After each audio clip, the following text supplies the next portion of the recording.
Okay, so let's do an exercise to get you to be more present than you've ever been in your life, than you could ever actually imagine. For some of you, this can be a very profound breakthrough.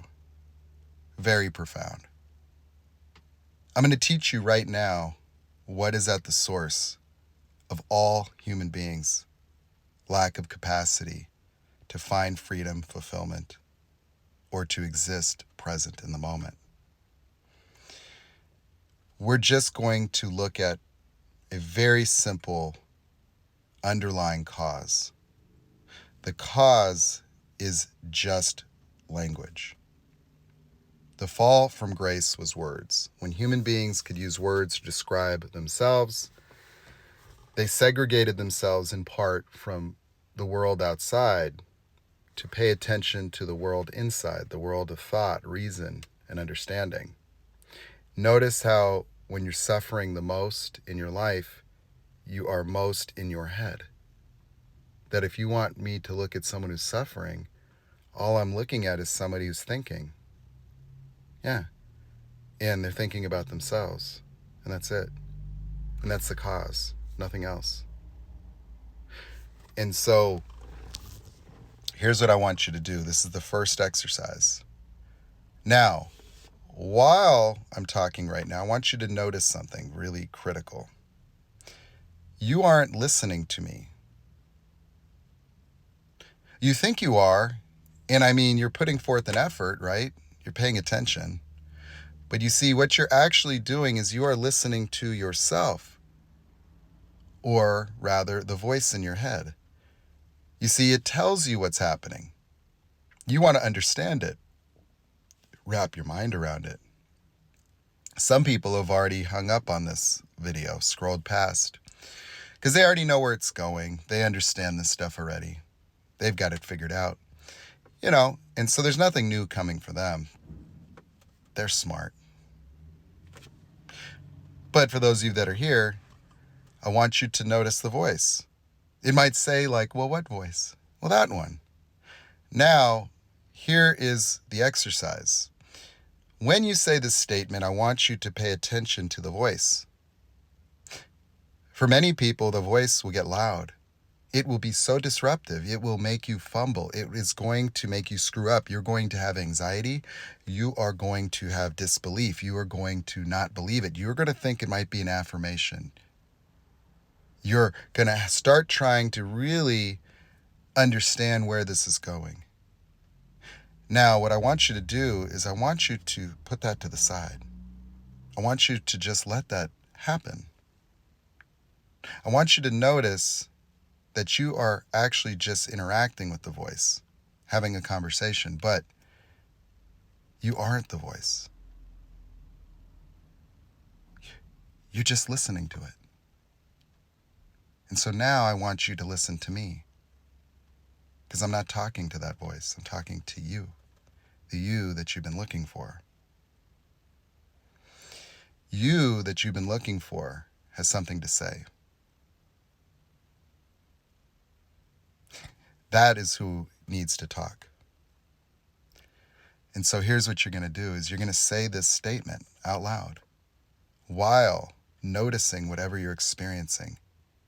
Just noticing it and saying it anyway. And you're declaring it. Declaring it with purpose.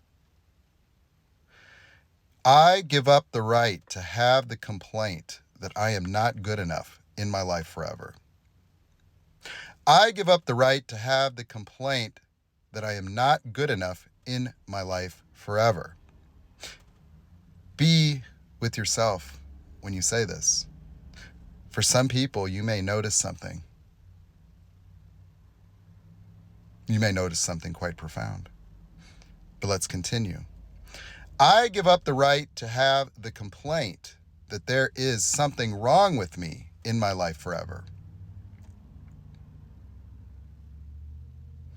I give up the right to have the complaint that there is something wrong with me in my life forever. I give up the right to have the complaint that I'm broken in my life forever. I give up the right to have the complaint that I don't matter in my life forever.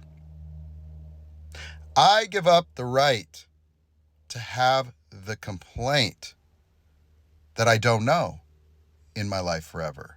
I give up the right to have the complaint that I'm confused in my life forever. I give up the right to have the complaint that I'm a failure in my life forever.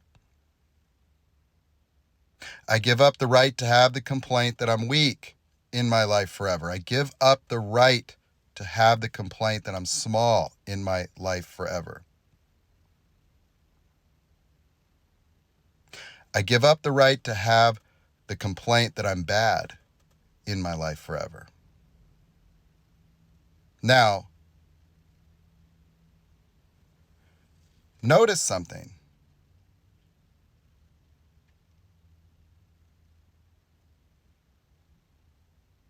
Pretty quiet, isn't it?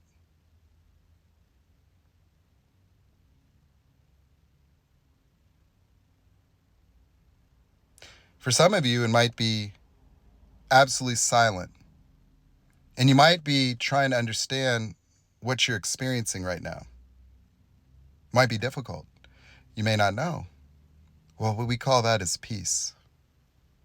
Nothing. That's where empathy comes from. That's where all power comes from.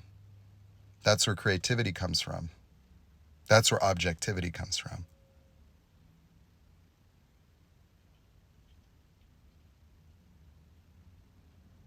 Just being present. That's normal. That, in a very real sense, the human condition is one of the illusion of identity, merely a psychological dynamic, a fight or flight reaction based on the words of children used to describe themselves in original moments of stress. And those experiences just repeat automatically. And that's where you've been stuck, nowhere else. That the truth of the matter is that it's all the meaning you added, that you made the meaning, that you thought that this meant you weren't good enough. You thought that this meant there's something wrong with you. You thought that this meant you were broken. And then you went about trying to fix that over and over and over. And you've been doing that since you were a child. And you're living out an adult life as the child, attempting to fix and change yourself, prove yourself, overcome yourself, and you just get stuck. And you live in a world built by that, for that. That is the whole ball of wax for humanity. That is the basis of suffering. It is the basis of conflict. It is the basis of our failures to have ordinary relationships. It's why we don't really know people, because everybody's doing that. Every single person, without exception. Very rarely do you find people that have some measure of enlightenment or self-awareness that would have them exist outside of it. They exist. Oh, there's millions of people that understand the secret of the human mind, but it doesn't exist within psychology. You don't find that at therapy or in textbooks. It's quite the opposite. You find stigma, you find permanence, you find people that can help you define what's wrong with you without recognizing that thinking that there was something wrong is the only reason you experience it to begin with. And so if you want real power, consider that it's just a function of being present. And you have to address why you aren't. You cannot just tell people, love yourself first. You cannot love yourself when your way of being is unlovable. When your way of being is broken. When your way of being is a perpetual effort to overcome feeling not good enough, to try to figure it out and be perfect, repetitively. It's impossible. It doesn't happen. It just looks like it might. It looks like you could get there. You never get there. There's no there to get. The only way where to get is here, right now, being present with me. Bam, that's it. If you made it this far, God bless you. Some of you get it.